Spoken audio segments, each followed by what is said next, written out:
This is a part two of something that I started, at least in forums, though at the vestry and committee level, we've been talking about some major projects for a good while, some of which we've been talking about it so specifically that we've started doing some of them.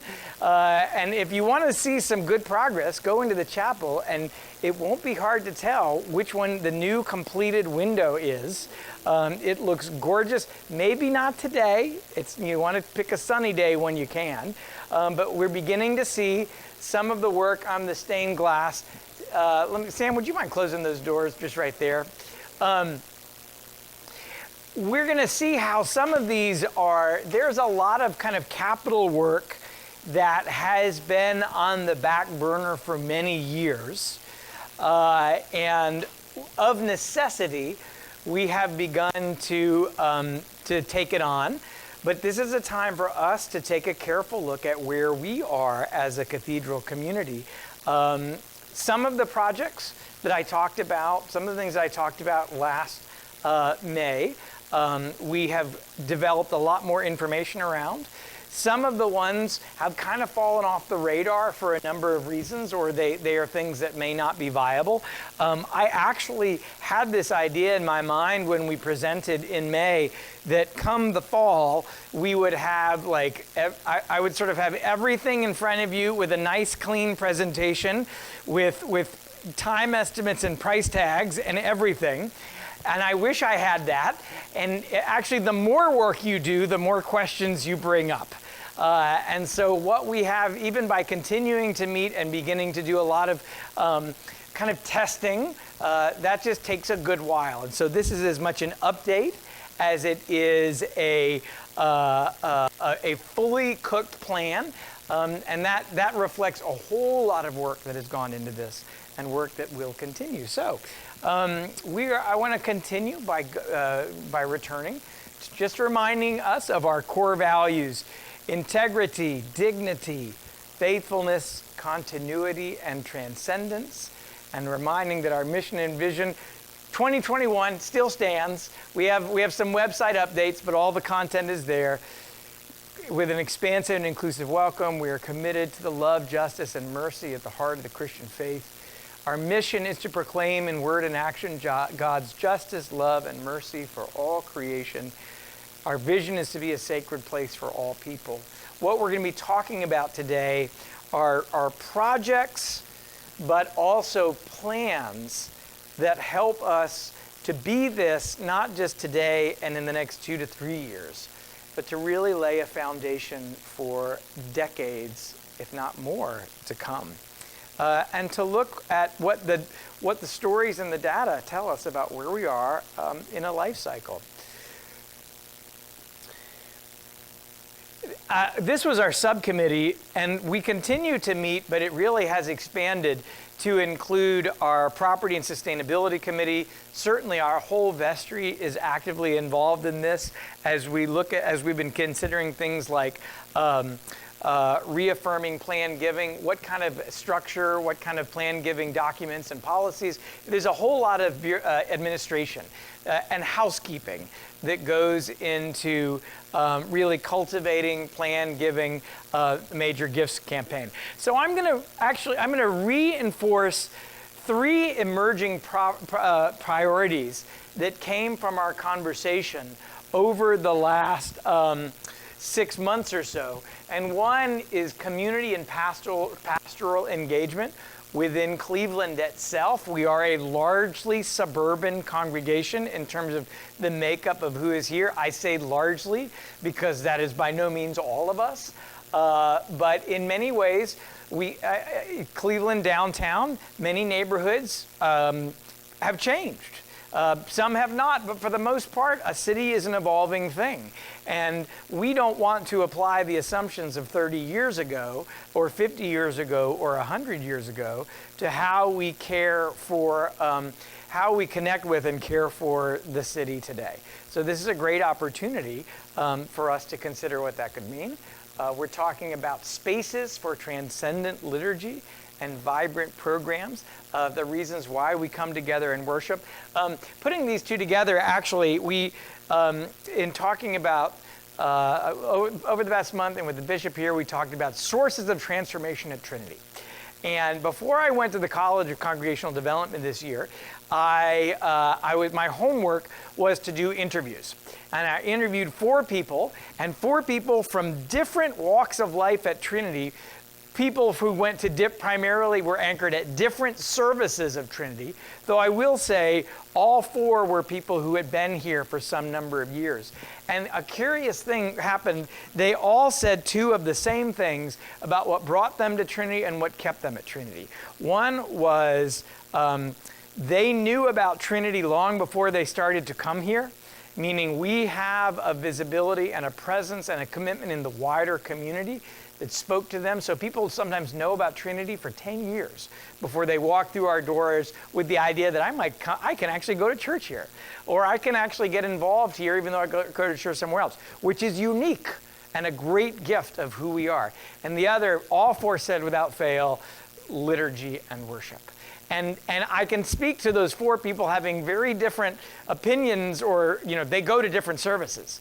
But the point is, these are 2 things that are signature, hallmark, Trinity Cathedral things. And we want to celebrate and reinforce them. So we're looking at spaces for transcendent liturgy and vibrant programs. We are talking about how we connect our story to past and future generations at Trinity, because we were a congregation 120 years ago that eventually decamped and a new congregation more or less moved in. We have a curious thing where we all know what happened 10 years ago, but we have very little anecdotal evidence. We don't connect to what happened 50 years ago. We have curious gaps in our history. There are 1 or 2 people who can give us firsthand knowledge back then, but even that is a few people came in the 60s, but we don't have, I don't know really, we can point to many people whose grandparents were at Trinity who are still a part of it. That's fine, there's nothing wrong with that, but that also means we lose our history.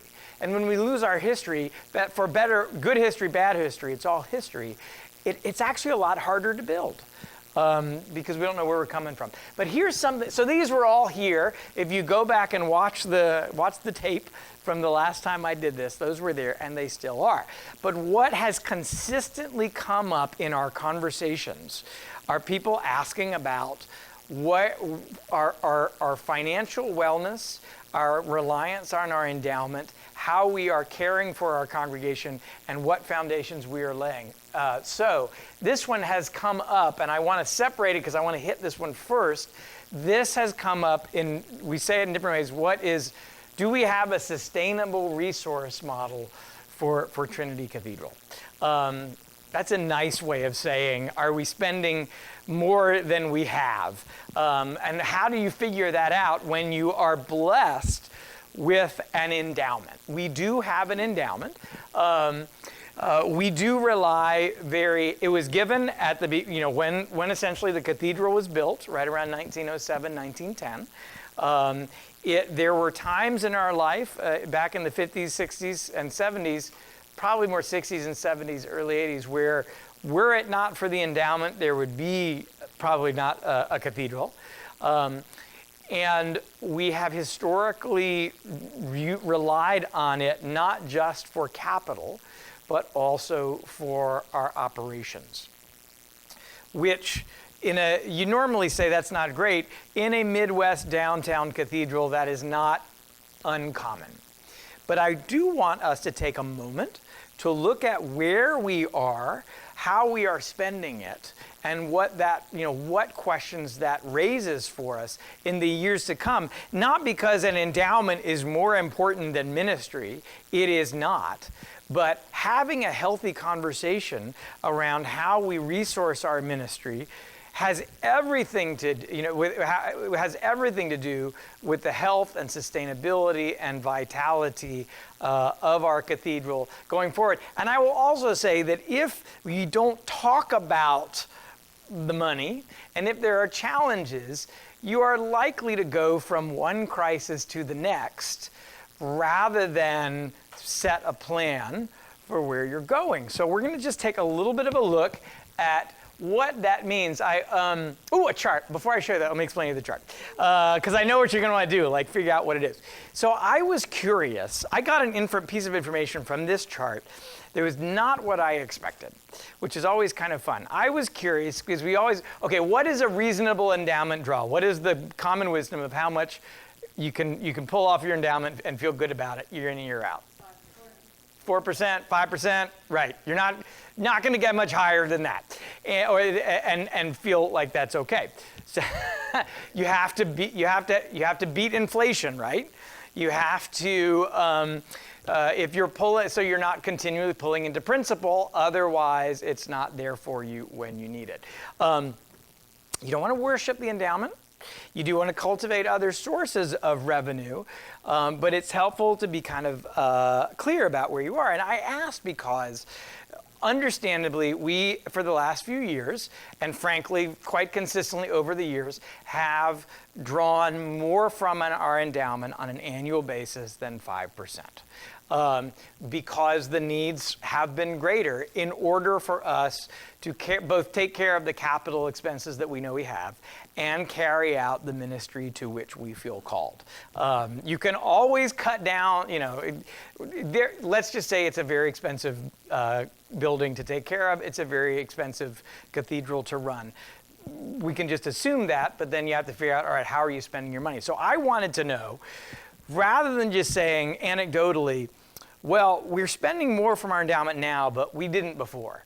Or we've always pulled too much from our endowment. And I wondered, is that true? Like, what did the numbers actually tell us? So I asked Dan, our controller, Dan Hout-Riley, who is fantastic. And I said, Dan, could you do a little bit of homework for us and tell us what our percentage draw has been historically? Go back as far as you can and tell us what you look. Oh, did I put that up? Oh, you all didn't tell me that. You're all like, amazing. Okay, good. So, Dan Hout-Riley. Oh, the ghost of Dan. Let me explain to you this chart. I know these are very small. 1964 is here. 2023 is here. 2000 is right about here. So the big spike is the building of the Commons. Let me explain these tax to you. This is operations. This top line is what we spent on an annual basis on staff and choir and what it takes to run the cathedral. This blue line on the bottom is capital.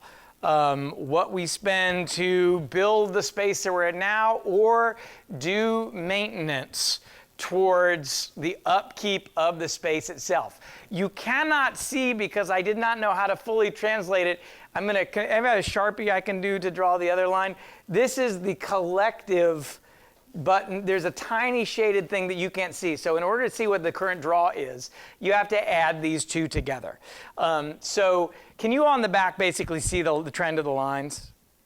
Pretty well. So to get at our endowment in 2022, let's do 23 actually, because our operations were precisely at 5%, but we also had about a 1.5% towards capital because we were fixing things, flat roofs, and I can't remember what that was in 23, but initial stained glass window things. There are always, I don't know if I would call. A lot of mortar on the building. So like this is not reckless spending. This is what you spend. So first of all, before I ask you, what do you see in this chart? Let me ask, does anybody have clarifying questions about what they're looking at? Karen? Okay. Have the numbers been adjusted for inflation? No. That's a good question. And they have not, wait a minute. Percentages wouldn't have anything to do with inflation, but what they are not telling us is how big the endowment was at the time. So I can't, that's another layer of questioning. So 12% of the endowment might have only been 25% of what it is today. So that I can't, that part I'd have to do a little bit more research. And what is the red line? The red line is 5%. Okay. For once, the red line that we want to cross. Diane. Is that the top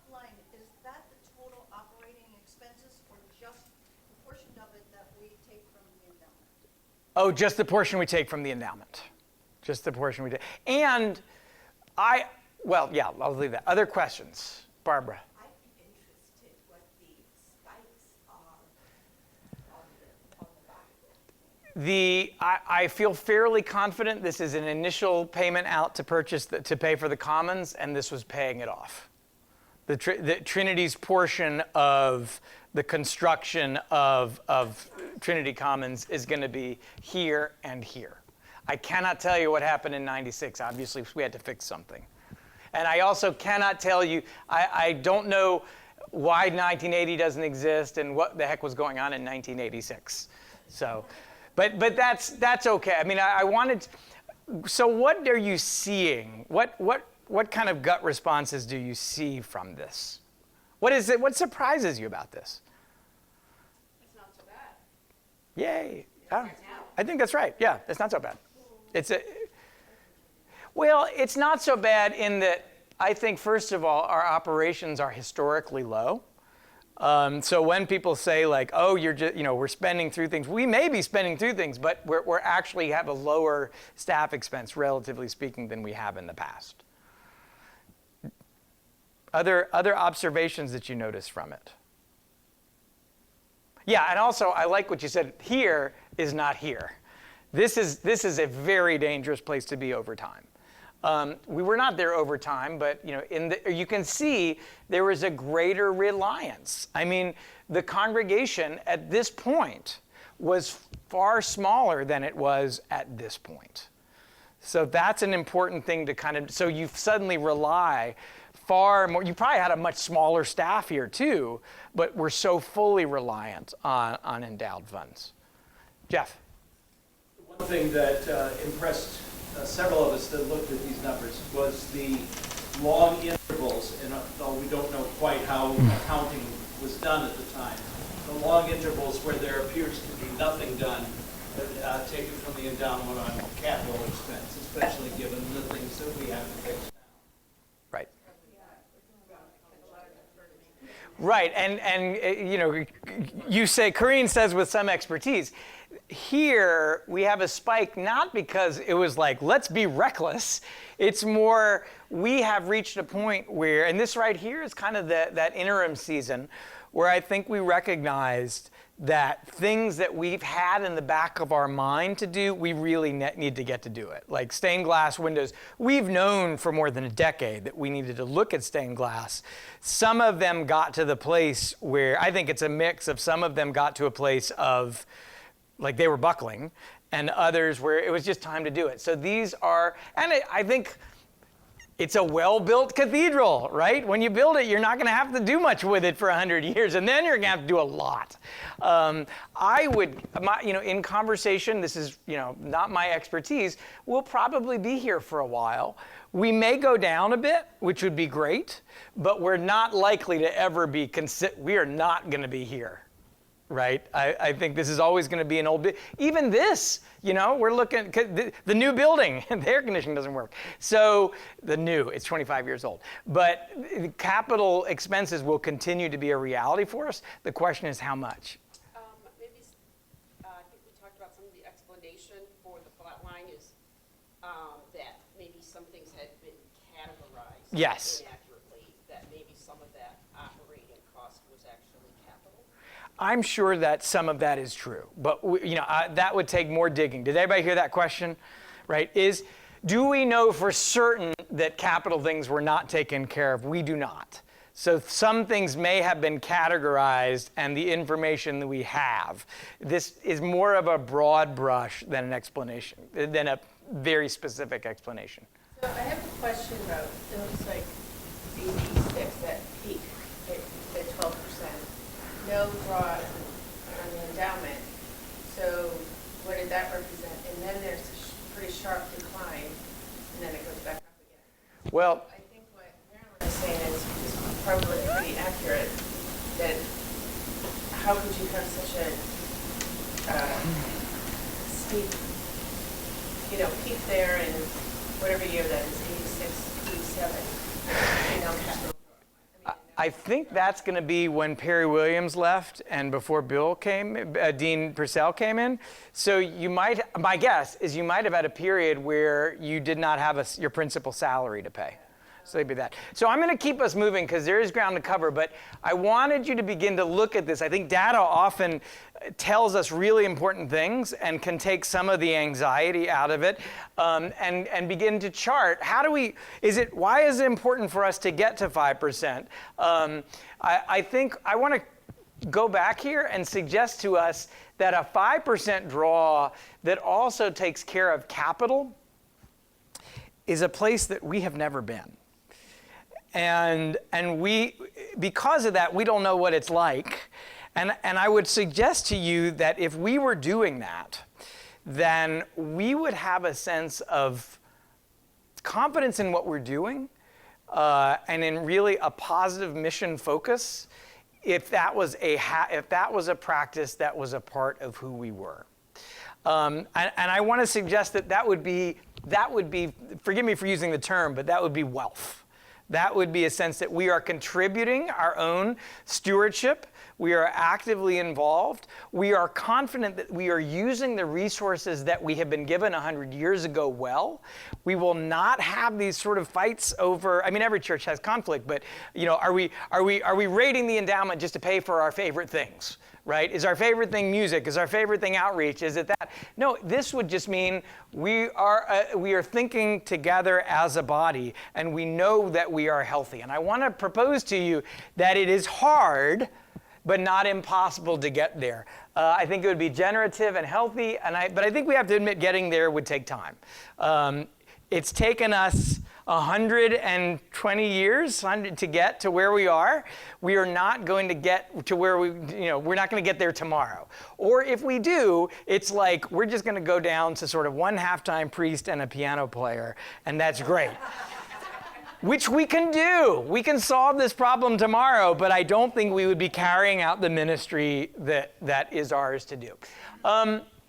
As I looked through, as we've talked about, what are some of the pathways? How do we get there? Without going to austerity, and which I don't know that helps us. Maybe it does, but I think generally we know we've been through those times, and it sometimes backfires on us. I would say first, we have to look at all of the pieces. We have to look at all the pieces. Now, one is increasing giving through annual personal and congregational growth. That means everybody who is a part of the congregation, we invite you to consider growing. We're actually this year saying specifically, we hope you will consider at least adding by inflation so that Trinity, our ministries, can keep up. But I will be honest with you, in order to get to a 5% draw in 6 or 7 years, it includes, among many things, about a 10% increase in in congregational stewardship every year. I mean, that's a lot. And I say that not to sort of frighten us, but rather to say, first of all, that is a ministry of asking and is a ministry of invitation. So the first thing is just naming it.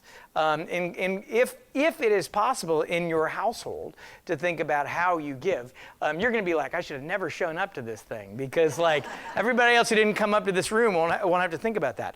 But that's obviously, I always want you to think about your personal giving, because I think that's a part of how we grow in faith. However, it's also a ministry of invitation. This is, presumably, we are growing each year. We have been growing for a while. And that if we really fine-tune our thinking and our culture and our ministry around growing as a congregation, then we're inviting more people in to be a part of it. So that is one part of it, but that is only one part of it. We want to grow the endowment through gift cultivation. We have not done this. We have had 1 or 2 gifts given over the years of significance, but we have talked about it over the many years. And some people have put gifts in their wills. Sometimes they tell us, sometimes they don't. We will be talking about legacy giving, about cultivating long-term gifts, and about explaining what we do with the endowment and why. Because that's how, it has grown or not grown based on the market. That's pretty much the story of our endowment. I'll be talking about staffing strategically. We have to resource growth. Otherwise, we're not going to grow in terms of number of people being a part of this if we do not have the ministry, leadership, and staff resources to carry that out. At the same time, we have to figure out what is enough, because we can't keep believe me, this place will soak up every bit of staff we throw at it because of the large nature of the cathedral. We have to be wise and strategic about it and really think about where do we move the needle and where do we not. So that means being careful. I think we've been doing this for a number of years, but that I think has to be a part of our thinking. This one costs nothing, but it's really important. And that is a culture change from being fully dependent on staff for doing the ministry, and rather seeing staff as coaches and guides, and make the ministry is the people. The ministers are the people. That's down to things like everything from supporting coffee hour to teaching Sunday school, like basic church stuff.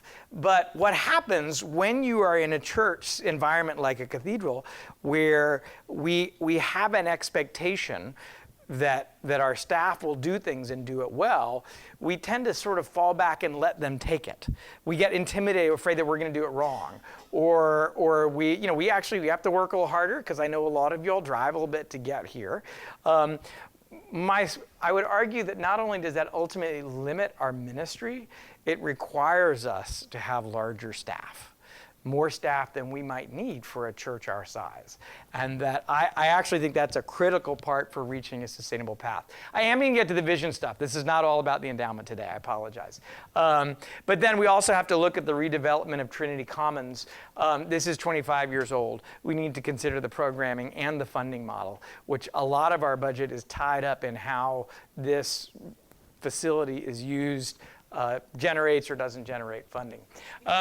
Can you back up? What do you mean by the funding model of the Commons? Sure.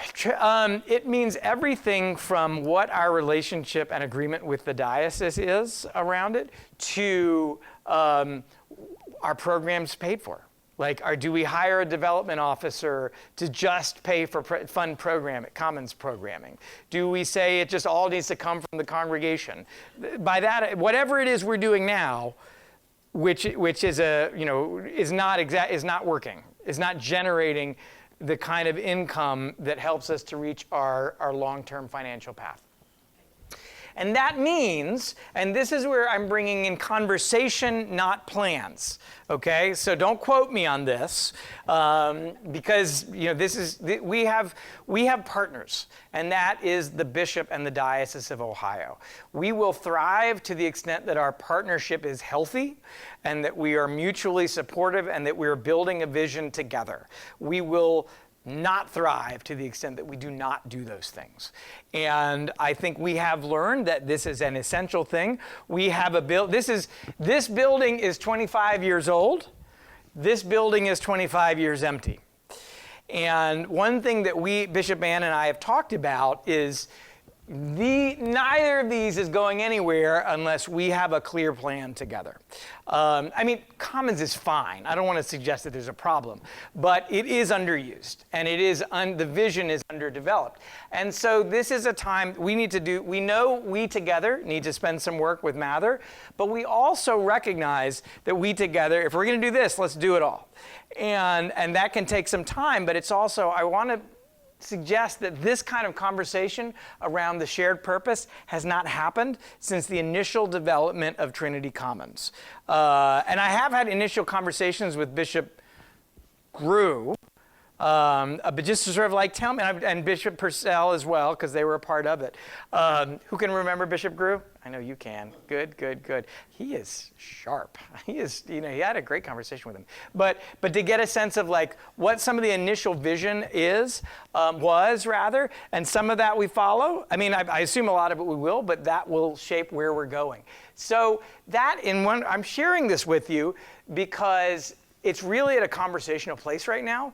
Both Trinity and the diocese will be sending people to a Trinity Wall Street online conference in November called The Gift of Place, where we want to talk about what is the mission purpose of this space, which also means that we as the cathedral congregation need to have the same conversation internally but overlapping, which is what is our, what is the mission purpose for Trinity Commons, for the Diocese of Ohio, of which we are a part, but also what community ministries are the congregation and community of Trinity called to. When I was I mentioned in my sermon, I was at a conference in Ottawa. In the Diocese of Ottawa, the diocese sees itself as 50% is congregational development, 50% of it is outreach, generally in Ottawa itself. And they have 5 kind of marquee programs that they have staffing for, they build around it, and it's a lovely model. And I said, how did you do this? Can we repeat that? They're like, easy, yeah. Go back 50 years and start one. It takes a massive amount of effort. You're not going to start 5 all at once.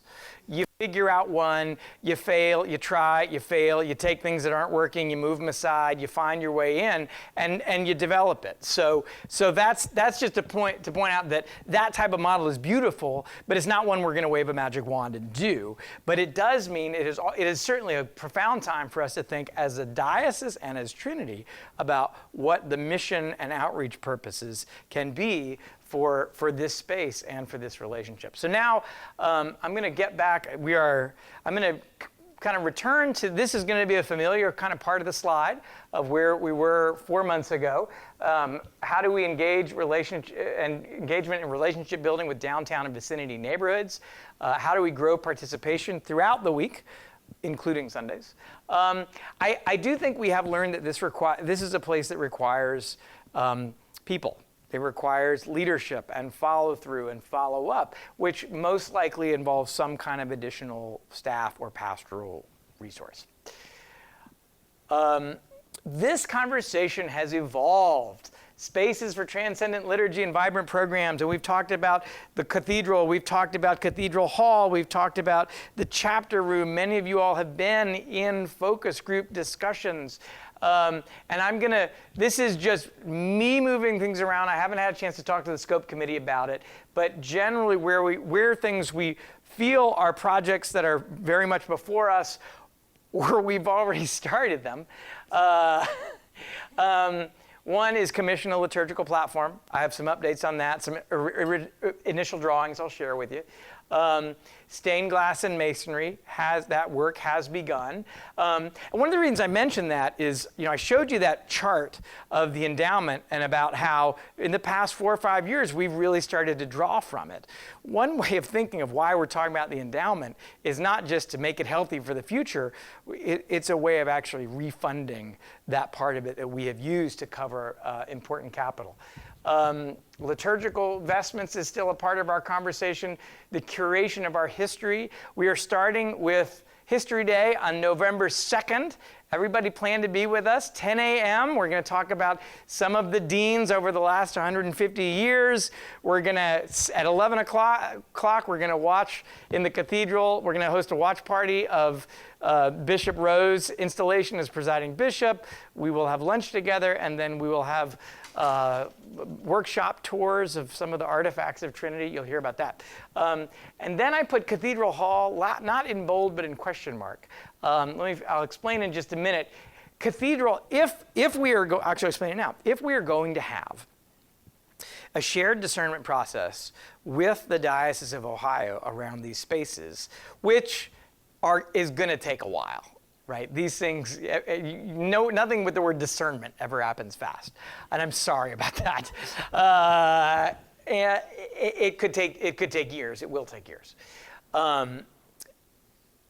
It probably does not behoove us to raise money and do work on spaces that are ultimately shared, that there may actually be a better use for it broadly. And so, and then there are some things that we really just need to get to because we cannot wait. And they are specifically cathedral things anyway. And I would put Cathedral Hall kind of in the bubble on that one.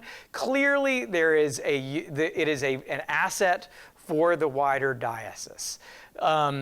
At the same time, it is an underused asset for us.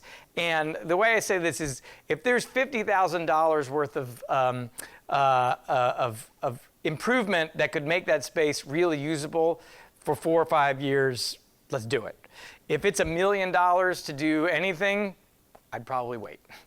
I'm just pulling numbers out. Do you get kind of what I'm saying? Why, like, some things maybe, but maybe not the full overhaul. In discernment, okay, life cycle updates, right? Air conditioning that doesn't work. We've discovered some nice things in this, such as the geothermal field, which is in our parking lot. We were concerned that it coming up at 25 years, that is reaching its life cycle end, which is every rector, dean, and facility committee's dream to pull in backhoes and dig up your parking lot and redo that. That is a 75-year geothermal field. We are really, and the people who built it for us are really proud of it and use us as as a calling card to show what they did. So a lot of this is homework that has shown us some good things. Other places, we've got a lot of heat pumps and such that 25 years we are 25 years in. You notice the carpet probably could use a little bit of spiffing. By that I mean, bye-bye. So Cathedral Hall, I'd say the chapter room would probably wait. We've had really good conversations about the chapter room. Nobody wants to gut it and turn it into whatever, but I do think everything from portraiture to lighting, there's a lot we can do to improve it. And then everyday spaces, I'll talk about that. Landscape, sacred garden. It's not a, What's that? it's not a question, but I've got to say, I love moving the furniture out of the chapter room into the hall. Yeah, people have said good things about that. Using that. Yeah. It's wonderful. Yeah. All right. That was because we said, let's have lunch with the bishop in the chapter room just to see how that works. And then you move furniture around. You're like, Actually, we did that at my last church. We were about to do a big capital thing, and they're just like, what if we just move the furniture around? And we're like, that saved us a lot of money. Yeah. Addressing the landscaping sacred garden project. Yep. Is there anywhere in all this where any of the staff are designated as fundraisers? Looking for grants like I'm doing. Sure. Currently we have a director of development, which is Cheryl. So yes, we would be doing some fundraising for a lot of these things. And the reason I bring up landscaping sacred garden is we really can't start creating things without being in consultation with the diocese. And we think that is something that could be a part of overall commons exterior site plan. And I'm so grateful that we've had this conversation, because when we look at what a cathedral external should be, we might have very different ideas about what we had 100 years ago. And a sacred garden with native plants seems like a lovely thing to have. Okay, I get to show you a little bit of the liturgical platform work that we've had to give you an idea. This, of course, is not a liturgical platform, but we want to create something that is cohesive with the architecture. We would also be looking at a lighting upgrade afterwards. And that is, first of all, I will show you over here, this is the National Cathedrals platform. I showed that to you before.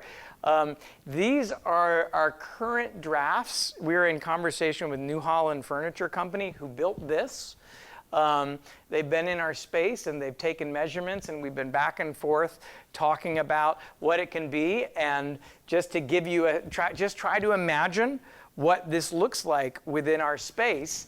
So we have these would be removable altar. All of this is removable, by the way. Comes apart. It's like this, modular, and it goes down on the platform, on the elevator. This thing, Dave, this thing breaks away so that you just basically have to pull this one piece away and you have access to the elevator, which is in good shape as well. It just needs, we got to take TLC with that thing. So these, I would imagine, are rails that would not come out often, but could come out depending on what we need. So you can kneel at the altar. You have a railing that now makes the platform accessible, as well as an additional railing that now makes the chancel accessible. You notice there's a lot of woodworking on this. So our next step, if we like this, is to talk about stains. Just so you know, this is where the eagle is. This is where the pulpit is. So that's kind of so you get a sense of what we're talking about when we think about a liturgical platform. The pulpit is right here. So once again, imagine that kind of right in here. And so we're kind of going back and forth with measurements and having exciting conversations. I shared with you about Cathedral Hall and Chapter Room. Great news, our first stained glass window is back. What is the name of that window? It's the pretty one. It's the one, that was smart, because when I sit in my dean stall, there is one window that I'm looking straight at all the time, and that's the one. And I'm like sitting here looking at this gorgeous window the whole time. You're just trying to keep me invested in it, so I keep leading, we'll keep leading the charge on this. The stained glass we've known for years, as I mentioned. It has passed the century mark. Good news, y'all. We will fix this. We won't be here when we have to fix it again. That I hope I can promise you. But actually, this is, to me, let's think for a minute. Let's think for a minute about the theology of being a cathedral. It is as permanent a place as you can make it. Right? God bless North Carolina right now. But a cathedral is never finished. It is never finished. I think that's actually true of every church. And in fact, I don't think anything is permanent either. So I think that's important. But we have this idea of permanence. But I think one of the most beautiful things is that we're never finished. And we have space up in the window bays to create a new window if we wanted to. Do we create something about the Philadelphia 11 or the Absalom Jones, right? Or creation care. And then, you know what? 50 years later, somebody will want to create something different that represents like who back in the old days of, remember when we fed Dean Owens to the sharks? Let's make a window from that. No, something of actual meaning. There will be new art created. There will be new people in the pews. And we are never finished. And so this is us taking a moment to think about what is our contribution in this moment to this place. Geothermal and heat pumps, energy efficiency, all things that we're looking at, many of which would probably be into a wider conversation with the diocese. Some conversations around vestments that are appropriate to the cathedral that would be an asset that we have for a very long time. We have met with some. That's just we've met with one firm, and there are other firms too. How do I say this nicely? There's the ones that like the Cadillac loves to show you their show up and show you their flooring, but then there's also great artists. I don't know if I talked about this the last time, but we're trying to find something. We want to commission vestments that both speak of the majesty of the cathedral and of our faith, but also the kind of creativity of this place. And that's a tough balance to find. What we don't want to do is just like change the sets every time you have new leadership. There'll be some tweaks. So I haven't moved too much farther on that one. We've been working a lot on liturgical platforms.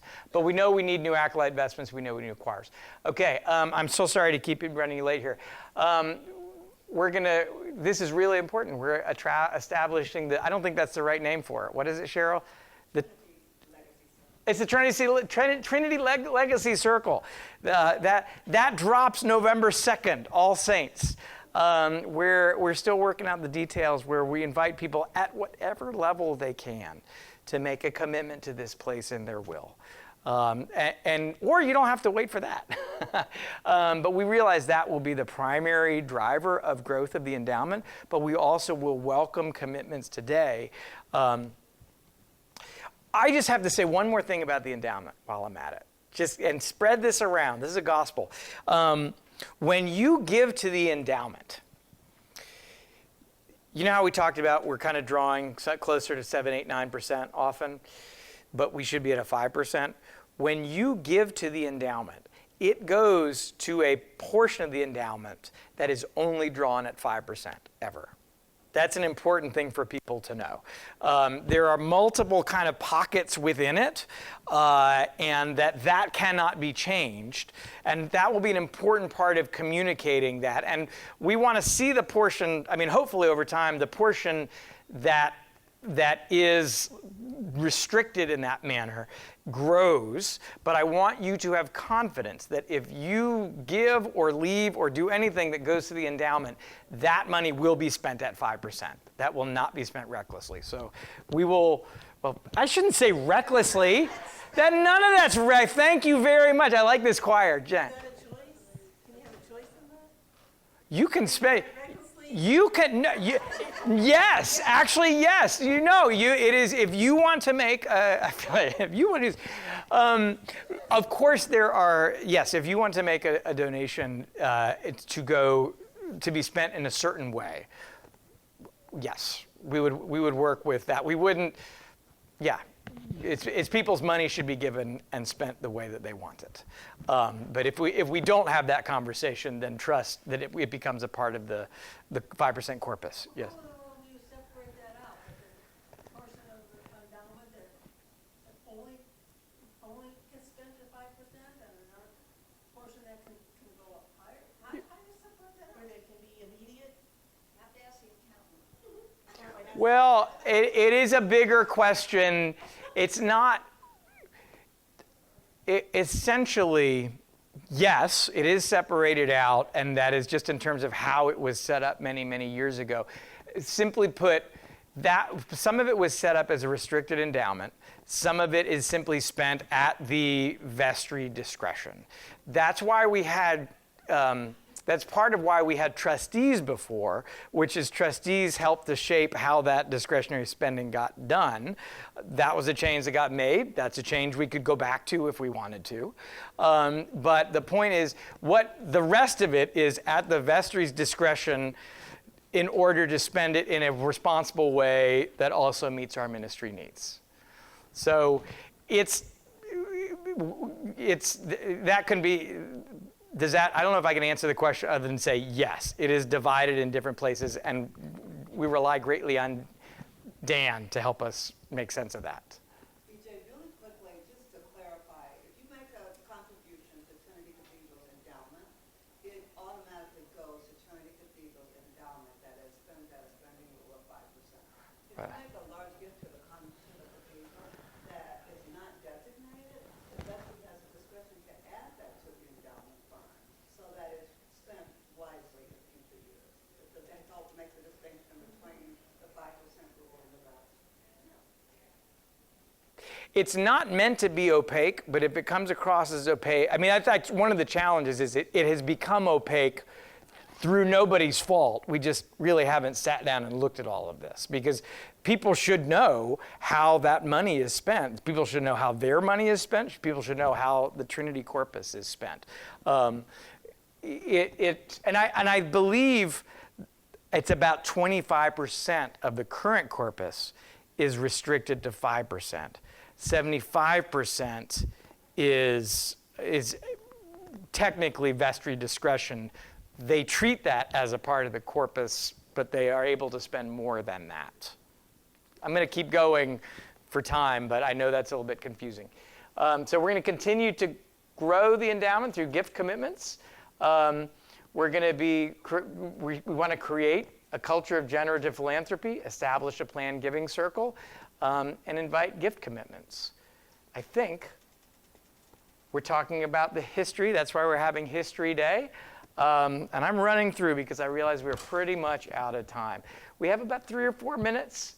We're caring for the congregation by establishing small groups or helping some that are already small groups to work within a new circles model. You'll be hearing about that. We're continuing with Commons and Mather Hall discernment. We're doing music program. We're doing pastoral community. I don't think this is anything new to the thing. So that's kind of our update. There's a lot of stuff to talk about. And I hope what I've tried to dig into is kind of where we are from a developmental standpoint. And the work that we have is important work. We should not be afraid to talk about money, but that is not the ultimate goal. We want to be healthy so that we can carry out the ministry that this place is called to. So thank you all. Any questions, kind of clarifying questions here before I run that way? Jan. So did I hear you say you're adding to the burden? I think that in order to carry out a lot of what we're talking, especially in terms of ministry within Cleveland, I do think we're pretty tight, and I think we would need more resources. Yes. Is that a yes? I think we'd like to. Yeah. I think it's the hesitancy is I don't like to say we're doing this until we have a specific plan for it. I think that having some additional staff would very much help us, and this is something we've been talking about on the vestry. And the challenge is, I think we all agree that probably would help us. How do we do that and also kind of think from a stewardship standpoint in a responsible way? So I'm sorry, the answer is yes. We are not doing it, but we are talking about it and hope to move in that direction. I just wanted to clarify, it's the conic window that's in the church. It's the conic window is that one. Thank you. We will be doing forums on all the windows so that you will be memorizing them and telling it is beautiful. Gail. I know it is, isn't it? It's like all the other windows are like, we got to work on those, don't we? Gail. I know people probably are tired of the way I toot my horn, but I am so interested in sustainability. Mm-hmm. Is any of the endowment investments include green companies or sustainable, responsible companies? It's a good question, and I don't think that there's a strong socially responsible investment strategy. I think there are things that they stay away from. Should I talk to Paul about that? Sure. Yeah, absolutely. I love the way you toot your horn. Quite all right. Yeah. And you know, here is part of the reason why that for some may be a slam dunk and others it may not be. We are very reliant on that endowment to perform at its best for us to do both capital things and operations. And so our investment committee factors that in, when we bring up things like that, we're asking them both, deliver certain goods while also thinking about what are we asking the endowment to do. So I think it's a question with some layers to it. But think of all the good it would do. Mm-hmm. But you don't know until you look. There could be Right. win-win. That's exactly right. I'm going to run because I got to go to church. If y'all have questions, since the last session, I've had just so many really good questions, people sending curiosities, so keep them coming. I think it's a really generative moment for us. And the questions are leading to other questions. So with that, I'm going, bye. Thank you all.